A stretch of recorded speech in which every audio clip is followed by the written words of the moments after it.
How many of you in your class?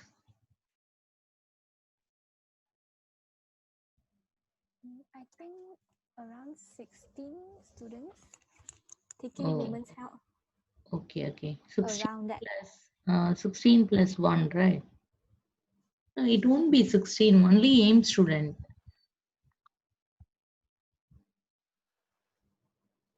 Miss Nelman, I will remind them now. Yes, Okay. because it is 1 hour class, time just goes by. Yes, understood. Okay.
Okay, I think we can start the class.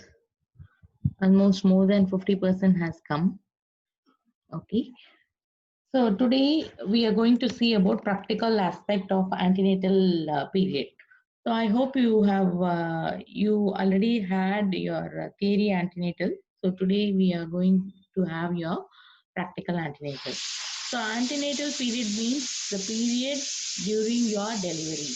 The period during your pregnancy. That is before your delivery. Okay.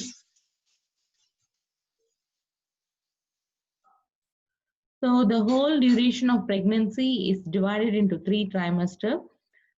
So it is 3 months, 1 to 3 months, then 4 to 6 months, then 7 to 10 months. Or like if you want to calculate in weeks also, you will be able to calculate according to this. Is that clear?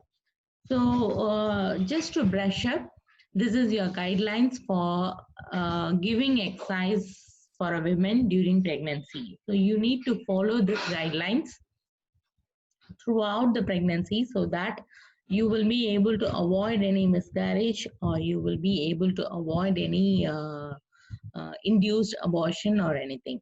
So especially you need to be very careful in the first trimester because there is a lot of chances for abortion in the first trimester. So normally the placenta will take at least 12 to nearly 12 to 20 weeks for it to 1 minute. 1 minute.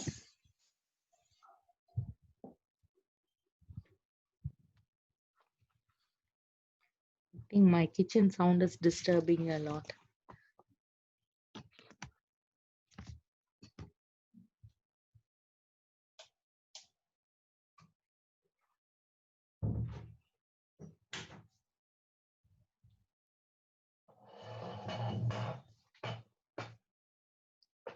Okay. So, first 3 months, nearly 20 weeks, it's very crucial period for a mother because during this time, the placenta will be getting embedded. So, it will take from 12, in between from 12 to 20, anytime the placenta will get embedded in the uterus. So, till it is getting embedded, there is very high chance of getting miscarriage. So you need to be very careful during the first 3 months. So that's why usually the doctors will say to be very careful. Don't bend, don't lift heavy weights, or don't travel much, or don't exercise too much during the first trimester so that you have any of the problem. Is that clear? So throughout our exercising duration, normally women will start doing exercises at the second trimester. Why? Because almost it will take 2 months for them to confirm the pregnancy properly. So with the ultrasound and other things, they will confirm it very properly. So it will take at least 1.5 to 2 months for them to confirm correctly. So after that, another 1 month they will be little slow. Then they can start exercising from the second trimester onwards. So during that time, you need to avoid this jerky, bouncy, or ballistic movements. You need to do only mild to moderate exercise.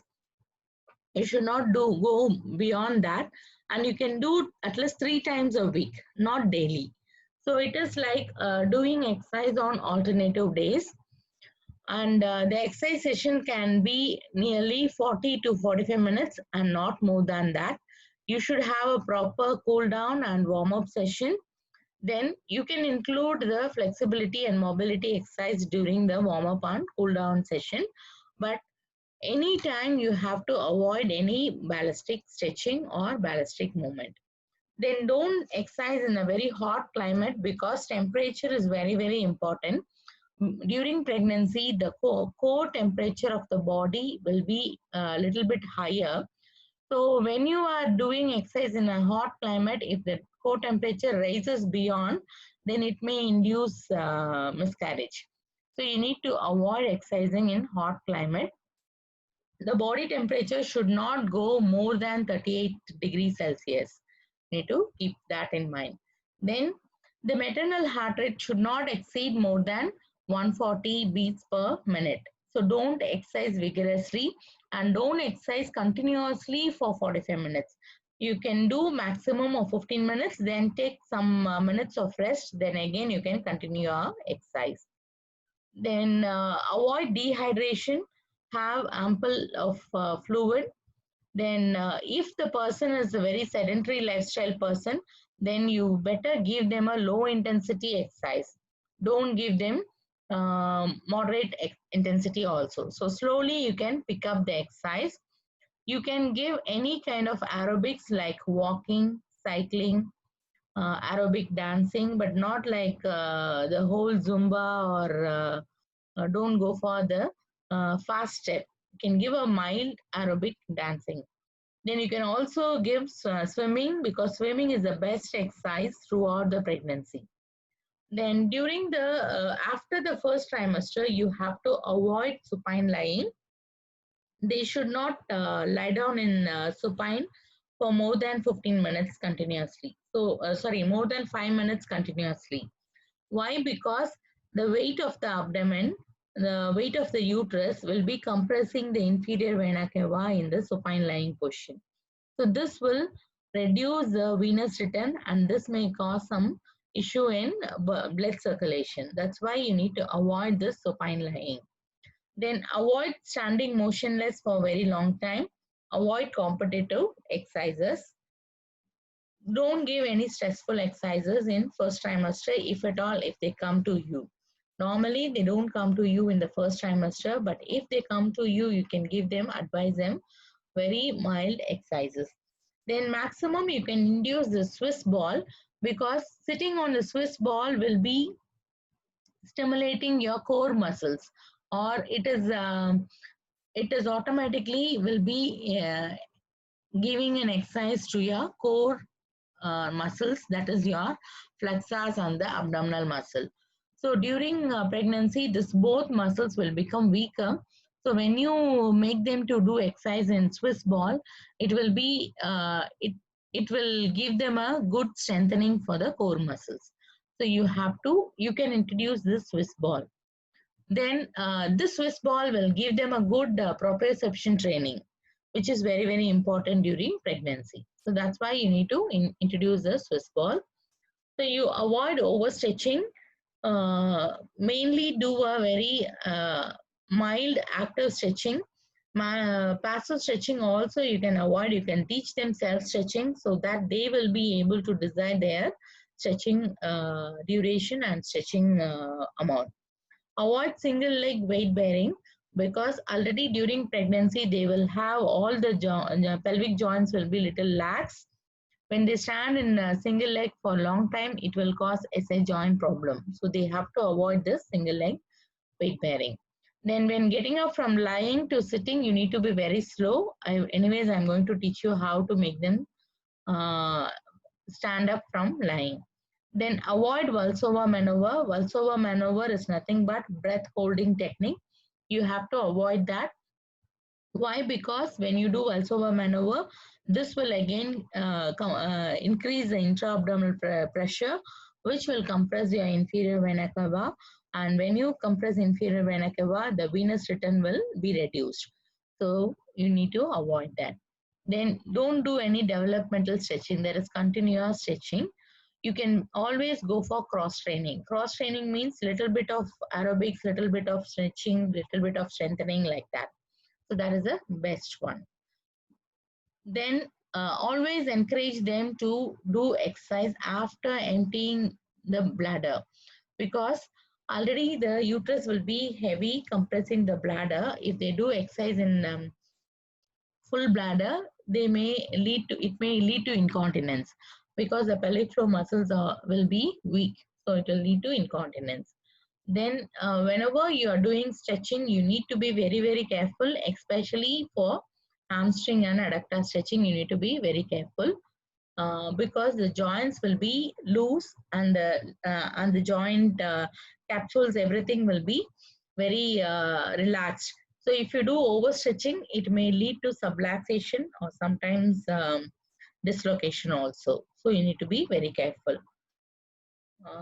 Then the women should always do exercise according to Bogue scale, that is in between 12 to 14. So in 12 to 14, reading will be something like hard to somewhat hard. So when doing exercise, they may not be able to aware of this. So you can just introduce them about the talk test. So talk test is when they are doing exercise, they should be able to talk to somebody, or they should be able to answer your questions and the thing without any breathlessness. So when they are doing exercise and talking, they should not have any breathlessness. So the exercise should be in that particular level. If they have any breathlessness, they have to reduce their exercise level. Okay, so that is called talk test. Then regarding the contraindications, we have absolute contraindication, where we should never ask these kind of women to do exercise. So if they have blood pressure more than 140 by 90, so normally during pregnancy, the blood pressure will come down, especially in the initial trimester, the blood pressure will come down. Then slowly it will increase, but not to this level. Okay, so if they have a diagnosed heart disease, then you have to avoid. Then if they have any premature rupture of membrane in sense the cervical membrane, which will be covering the uterus. So if there is any rupture, then don't do exercise. Placenta abruption, history of preterm delivery, that is previously if they have delivered the baby before the term, before 36 weeks, then you have to avoid exercises. Then if they have history of recurrent miscarriage, then you have to avoid. Persistent vaginal bleeding, you have to avoid. Then if they have intrauterine growth retardation, that means the baby inside the uterus, if it is not growing according to the weeks, then you have to avoid excising. Then incompetent cervix. So the cervix have to be closed completely. It will be there will be something like car kind of thing which will be closing the cervix. So till delivery, the cervix has to be closed. If it is having any gap, then don't do exercise, because all these movements may induce pregnancy pain, and it may induce delivery. Then if they have any thrombophlebitis, pulmonary embolism, you have to avoid exercise, because this may lead to the emboli may just move up, and it may go and block any of the veins and arteries in the heart and in the brain. So this may lead to stroke or this may lead to heart attack. So you have to avoid preeclampsia. Preeclampsia is a symptom of showing eclampsia during delivery. So if they have any symptom of preeclampsia, then don't do exercise. Then polyhydramnios means increased fluids. Oligohydramnios means reduced fluids. In both the cases, you should not do exercise. Then if they have any acute distress, fetal distress, acute infection, don't do exercise. See, I'm not going in detail of this because you would have already read this in your theory. Is that clear? So that's why I'm not going in detail. I'm just going like a brush up. So each one of the contraindication has its own uh, explanation. I think she would have done already. Okay. So benefits of exercise, again, these are the benefits. We don't need to go much in detail because we know what are the benefits of exercise already. So we will go into our actual today's class. So first, before giving exercise, you need to give antenatal. You need to go assess the patient antenatally. So normally a person may come to you for antenatal class, that is a 6 weeks class, or they may come to you for any problem, like they have low back pain, they have like a thoracic pain, like that. Or generally for their fitness, they may come to physiotherapy. So during pregnancy, they will be coming for antenatal classes, or they will be coming with any of the problems or pregnancy, any kind of pregnancy discomfort, or they may be coming to you with any of you see they may be coming to you with just out of their curiosity, they may be coming to you for their fitness level. Is that clear? So any kind of patient, you need to take up only if they have medical reference, that means doctor's reference, because the doctors will be checking all the contraindication, and if they have any, they will ask them to avoid the exercise. So you need to be very careful whenever you're taking the patient. You have to go through their case sheet completely, know their complete details, then only you have to start exercise, because pregnancy is something precious. So you cannot just by our mistake, we cannot lose the pregnancy. Okay, so you need to be very careful regarding this. So these are some of the common things you will be getting from the medical records, like age of the person. Age is very important, because if they are very old, and if it is their first pregnancy, you have to better avoid certain movements and avoid certain exercise. You need to be very, very careful. Then height and weight, and BMI, maybe to know whether the person is obese or under uh, normal weight.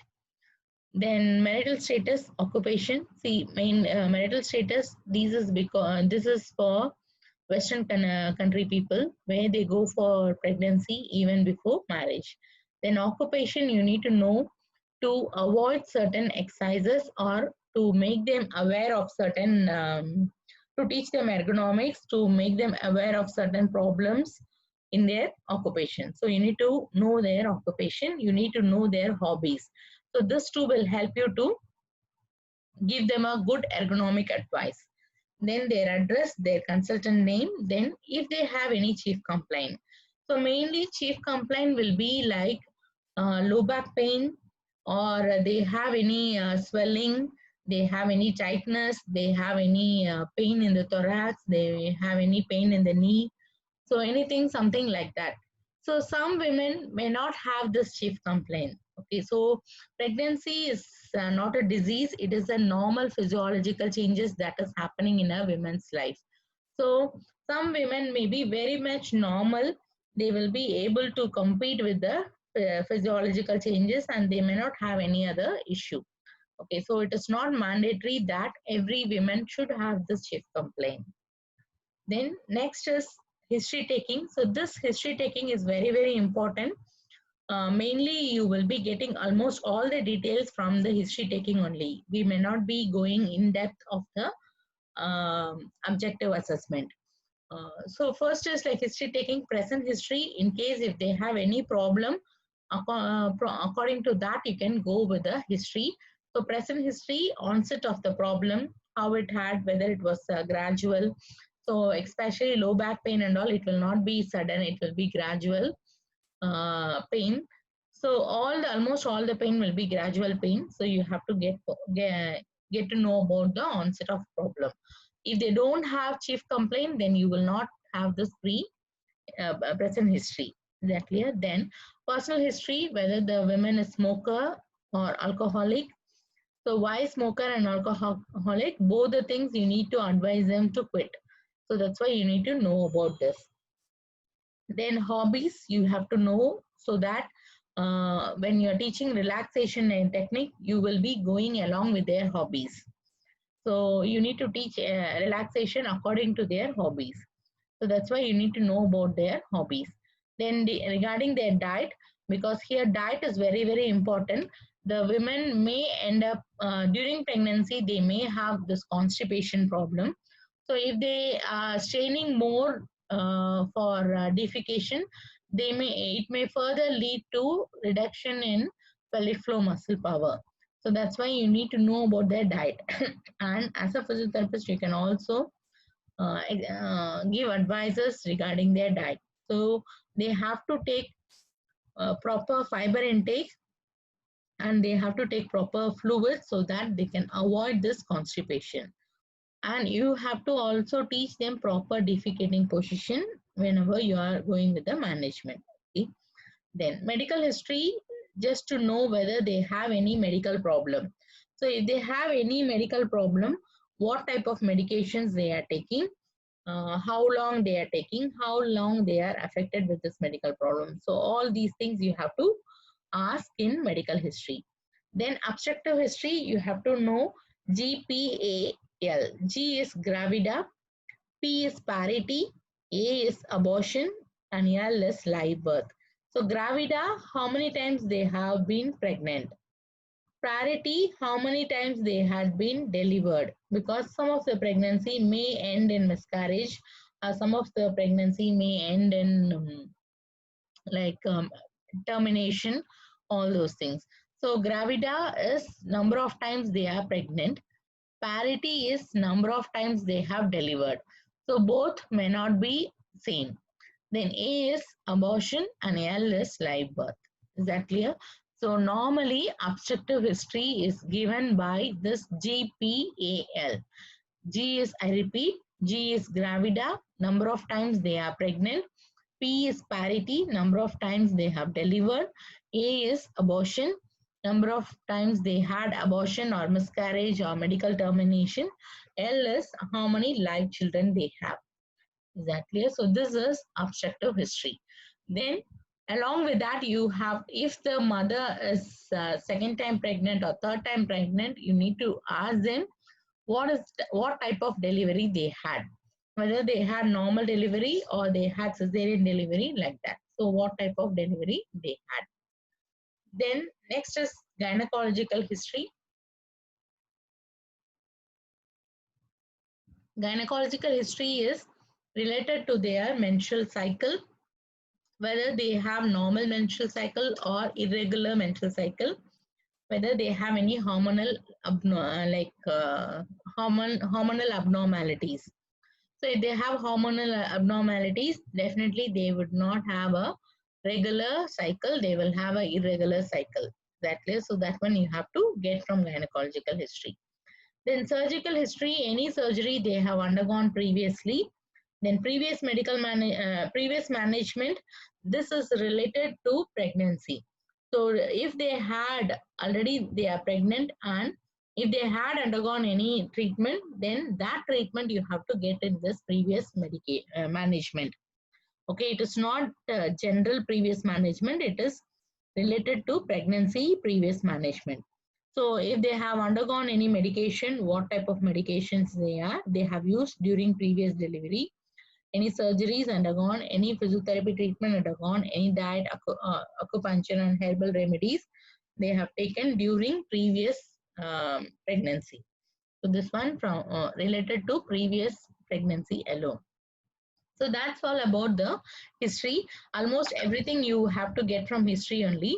Then from the case sheet, you have to check their BMI, blood pressure, what is urinary analysis, if they have any urinary infection or anything. If they have urinary infection, they will have frequency of urination, which will lead to reduce pelvic floor muscle power. So that's why you need to check the urinary analysis. Then any blood test results will be there in the case sheet. Check for any edema. Maybe when they are coming to the department, they may not have this edema, but during pregnancy, whether they had edema. So this one you have to check. Okay, so edema in the feet or edema in the hands. Then what is a fetal movement? So normally after 8 weeks, there will be fetal movement, but the mother may not be aware of the fetal movement. Maximum after 15 weeks or 20 weeks only the mother will be able to feel the fetal movement. So till that, doctors will be able to check the fetal movement. So, and they would have written about the fetal movement in the case sheet. So you can check that. So why we want to know the fetal growth should be normal if you are doing exercise, and the fetal movement also should be normal. If it is reduced, then don't give exercise. So for that, you have to check this. Then fetal heart rate. So this also you can know if the heart rate is higher than 150 beats per minute, then means the baby is in distress. So don't give exercise. So you have to know about this too, to either to um, rule out the contraindication. Then fundus height. I think you know what is fundus height. Fundus height is like fundus is the upper part of the uterus. So as the abdomen is increasing in its size, slowly the fundus also will be, you will be able to watch the fundus. Okay, so you according to the weeks, you have to cross check whether the fundal height is normal or reduced. If the fundal height is reduced, then that means there is intrauterine growth retardation. So you have to avoid exercise. So that's why you need to check the fundus height. So normally after 2 months only, the uterus will be coming up into the abdomen cavity. So slowly after 2 months, the abdomen will be increasing gradually. So you have to check for the fundus height. Then they might also have taken any other antenatal screening. So this antenatal screening is done to check whether they had any genetical problem or fetal abnormalities. Okay, so to rule out the genetical problem on fetal abnormalities, the mother would have undergone this antenatal screening. So you can check their results. So if they have any abnormality, then accordingly you can reduce the exercise, or you have to see whether you can you can totally don't give exercise at all. So according to the results, you have to decide. And maximum, the fetal abnormality, you can go with the exercise. You can go with a mild exercise until and unless they have growth retardation. Okay. So why for growth retardation we should not give exercise means, if they have growth retardation, it means they have reduced oxygen level. So already if the fetus is getting reduced oxygen, and if you do exercise, the oxygen will be deviated to your other parts. So the fetus will get still more reduced oxygen, which may lead to totally underdevelopment of the baby or totally death of the baby. So that's why you need to avoid exercise whenever they have intrauterine growth retardation. Is that clear? So that one you can check with the fundus height. So if you want, I can show you the picture. See, I'm just taking the class in keeping in mind that already you had the antenatal theory class.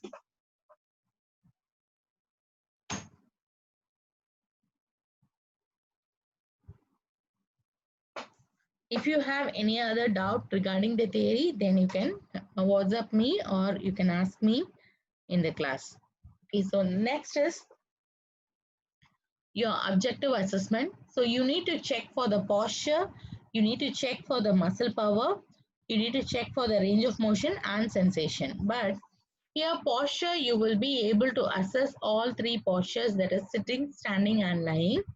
Muscle power, generally you can just check for the muscle power, but don't go very in depth and don't give dumbbells or don't give any other weights and check for muscle power. Okay, just go with the manual muscle power if at all you need. So mainly you have to check the abdominal muscle power and you have to check your pelvic floor muscle power, which will, these two muscles will be definitely affected. So you have to check for this two. Then you can go for active ROM testing. So visual active ROM testing you can do. You can just ask them to do active exercise and check whether they are able to do full range. So if they are not able to do full range, then you ask them uh, whether they have whether they had full range before pregnancy. Some patient, but some person may have reduced range of motion before pregnancy also. So in that case, like pregnancy is nothing to do with that. So you have to check that. Then sensation. So sometimes the sensation may be affected because of their posture. So because of the rounded posture, the sensation may be affected. So you have to keep that in mind. So the common problems they encounter is pain, swelling, stiffness, and reduced muscle power, especially in abdomen and pelvic floor. So we will go in detail little bit. So this is first thing we will see about the posture. So this is about the posture. So you can just see the mother, because of the increased abdomen, the center of gravity, center of line of gravity will not be like normal. Okay, so it will be deviated.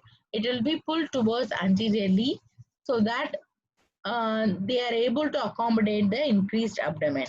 Okay. So this is about the posture. You can see this is the normal posture where you will have a normal curvature, but because of the increased abdomen, they will be having increased lordosis and increased kyphosis. If they have increased lordosis, the abdomen is pulling forward, so they will be having increased lordosis. This increased lordosis will lead to increased kyphosis. Okay, so this is in the spine. So because of increased lordosis, the chin will be anteriorly protruded. Okay, and because of this increased lordosis, the pelvis will be tilted. So this is the main reason for change in your line of gravity. Is that clear? So normally the gravity, the line of gravity has to pass through S2 and it will be passing through your knee, posteriorly to the knee and at the center of ankle. But during pregnancy, it will not be passing through that. It will be passing little anteriorly. So let me show you one video for you to. So this is the deviation you will get in the line of gravity. So the chin will be protrude forward. The scapula will be protracted because of kyphosis. The scapula will be protracted. The shoulder girdle will become little rounded. So since the shoulder girdle is becoming rounded, the hand will be falling forward. Is that clear? So the hand upper limb will be falling forward. So that will lead to internal rotation of the upper limb. Then the cervix will be increased in lordosis, thoracic will be increased in kyphosis, then lumbar will be increased in lordosis, then the angle will be increased, the sacrococcygeal angle will be increased, leading to pelvic tilt, anterior pelvic tilt, then knee will be hyperextended to balance the increased abdomen and balance the line of gravity, the foot will be pronated. Is that clear? So these are the changes. So why these changes occurs, we'll just see a video and we will understand that. Okay, so 1 minute.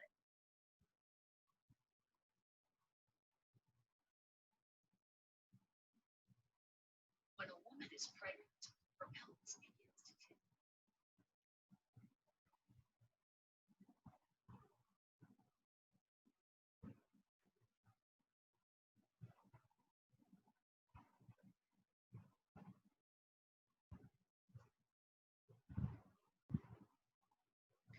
So since it is online class, like we are going with videos, otherwise we would have able to demonstrate you in person. Okay, so watch this.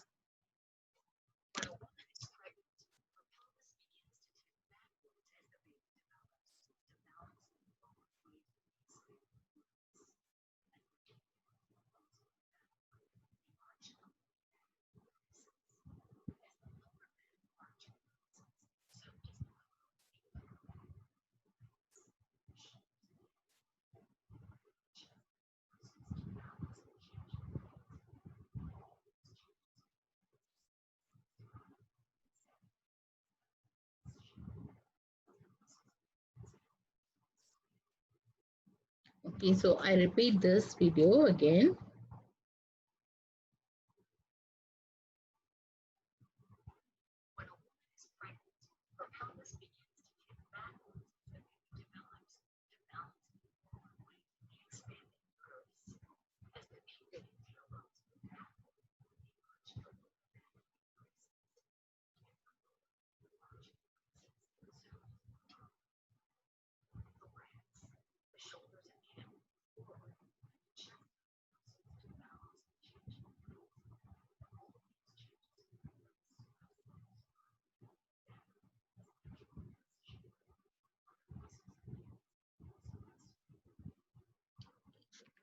So hope you understood this.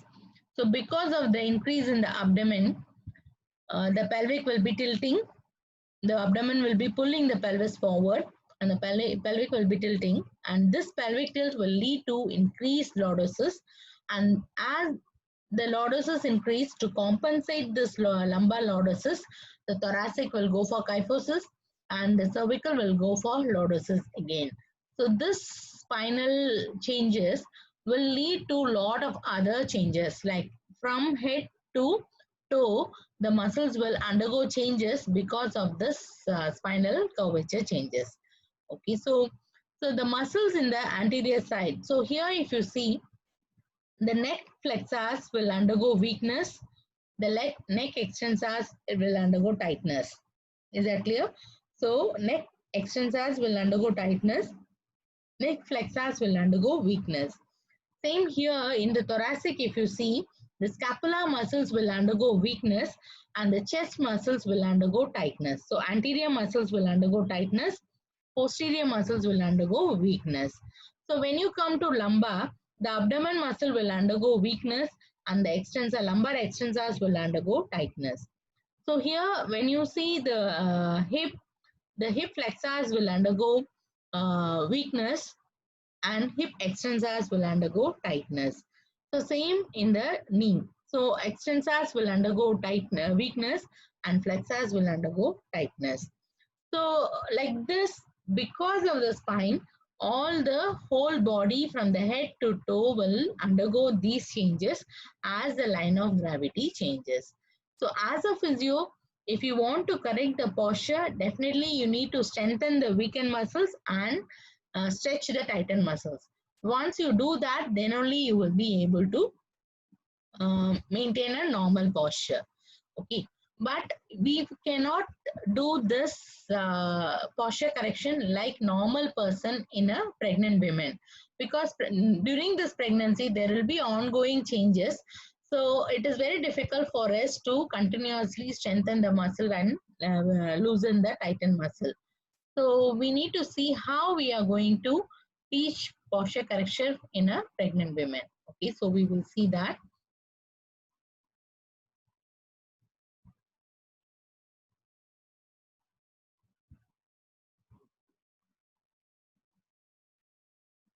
Okay. So next is, so this is in the posture. So when you assess posture, you have to look for all these changes. Then next is regarding the gait. When posture changes, automatically the gait also will changes. They will be going for a Vandal gait. So maybe many pregnant women or your siblings or your relatives, you might have seen them walking little differently.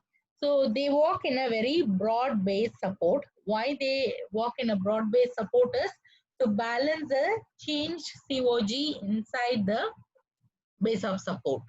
So just to balance the line of gravity, they go for a broad base support. and the external foot progression angle will be reduced. Then pelvic obliquity will be little bit different, and pelvic rotation also will be different, and definitely they will be having hyperextension of knee. Okay, so they will be walking with this. So first you have to correct your posture, then second you have to correct their gait. Okay, so this is your second assessment. Then, so these are the common weakening muscles. So you can do a MMT to check their muscle weakness, or generally also you can teach strengthening for all these muscles. So as I said, in with the posture, the neck flexors will undergo weakness.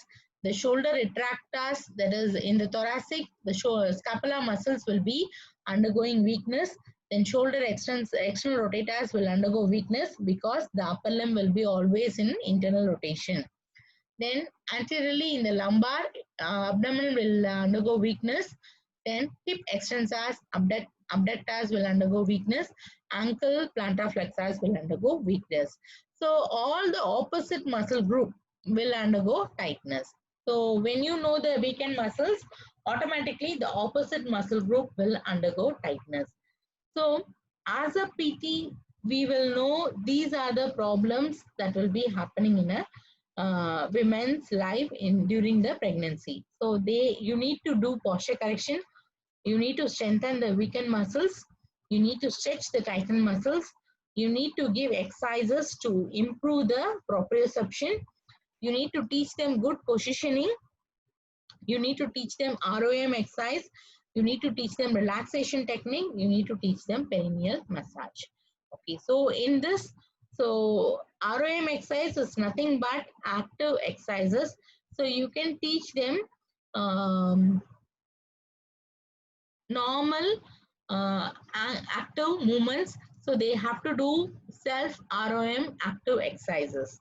Okay, so you can teach them that. So this is a general one, because like we cannot just go from whole upper limb, lower limb ROM exercises. I will not be able to teach now. So whichever joint is affected, that for that joint you have to do active ROM exercises. Is that clear? Then relaxation technique during your exercise therapy. When you were learning your exercise therapy, you would have learned about something called visual imaginary relaxation technique. So you have to teach that visual imaginary relaxation technique. So I will teach that again. Positioning, you can teach them how to sit, how to stand, how to bend. Then they have to undergo a side lying position, because they cannot lie down in supine for a very long time. So you have to teach them how to lie down in the side lying position. Okay, so remaining all these things I will teach you now. So first let me teach you about posture.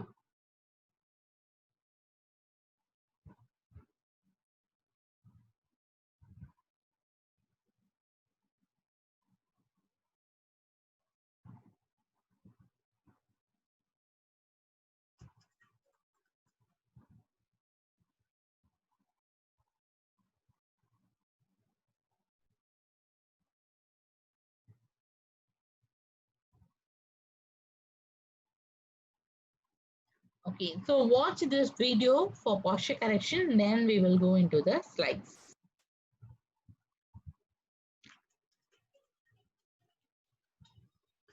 See, the videos are having little lesser volume.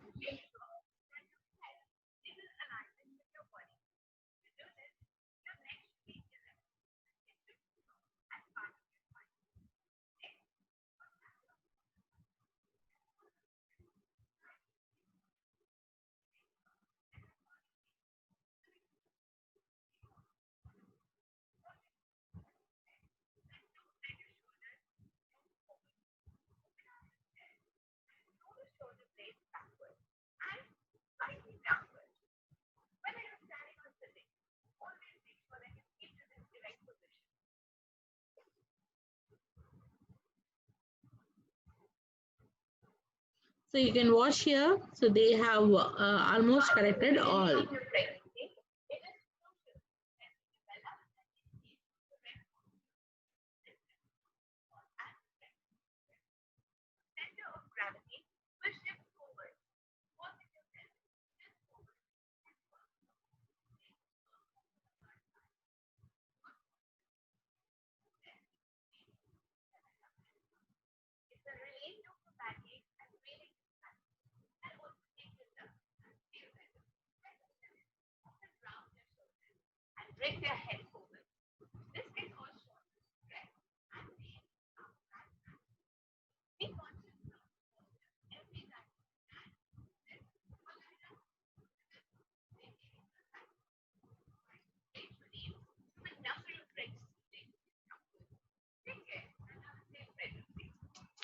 Okay, so like posture is very important during pregnancy.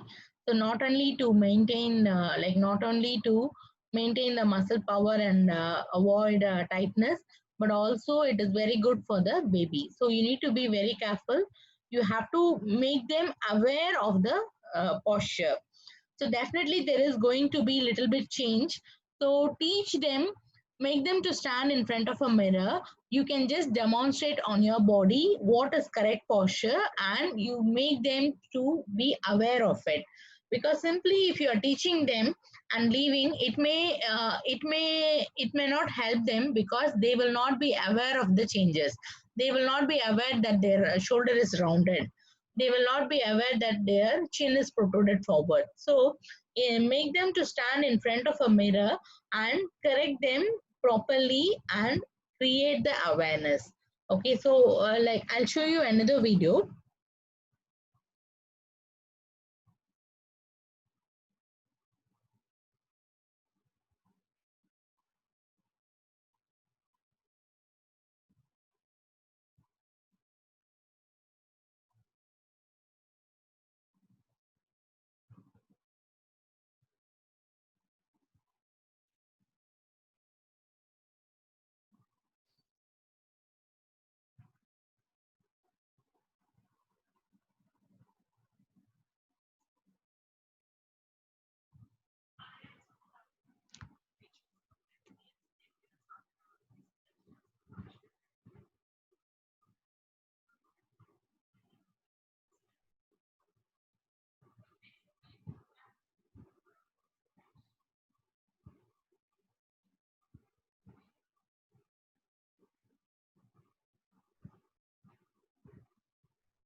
Okay, so we will see one more video about sitting.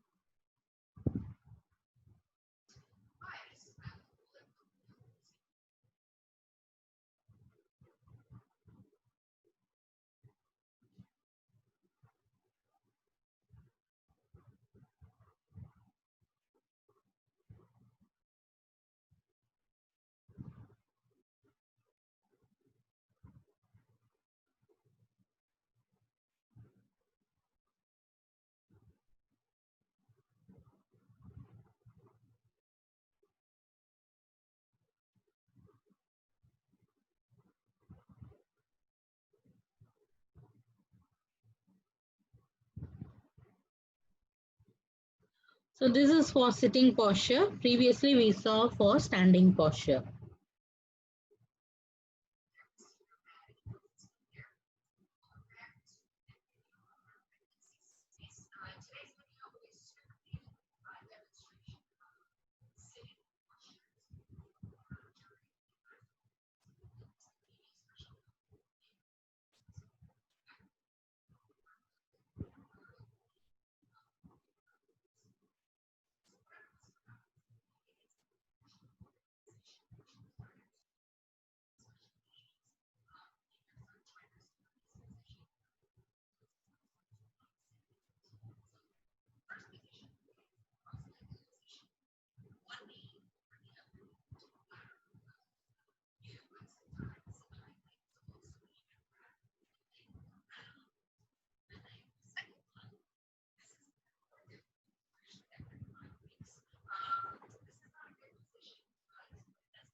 So in this videos, we have seen how to create awareness for the women to maintain the normal posture.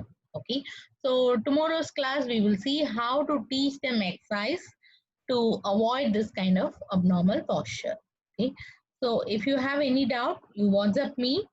As now we don't have time, it's already 9 o'clock. The other person might have logged in. Okay, so I'm just closing the class. If you have any doubt, you just WhatsApp me. Okay, most probably we will meet you on, I'll meet you on Friday. Okay, thank you.